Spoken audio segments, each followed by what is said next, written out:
ఆంధ్రప్రదేశ్ రాష్ట్రంలో ప్రభుత్వాన్ని నడుపుతున్నటువంటి జగన్మోహన్ రెడ్డి.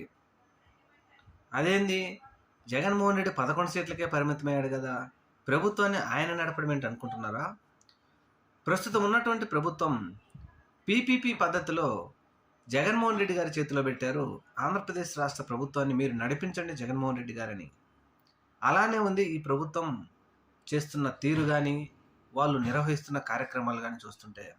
ఎందుకని ఈ మాట చెప్పుకోవాల్సొస్తుందంటే, రాష్ట్రంలో జరుగుతున్నటువంటి అనేక చెత్త పనులను, వారి ఎమ్మెల్యేలు, నాయకులు చేస్తున్న పనులను, వాటిని అడ్డుకట్ట వేయకపోగా, మంచి పని ఏదన్నా చిన్నది జరిగితే, దానిని లక్షలాదిగా ప్రొజెక్ట్ చేసుకుంటూ పేపర్లలో మేమే చేశామని చెప్పుకోవడం, ఏదన్నా తప్పులు అడుగడుగునా తప్పులు జరుగుతా ఉంటే, అది ములకల చెరువు దగ్గర నుంచి శ్రీకాకుళం, నర్సీపట్నం దగ్గర బల్క్ డ్రగ్ పార్క్ నిర్వాసితుల వరకు ఇది జగన్మోహన్ రెడ్డి గారి వల్లే చేసింది.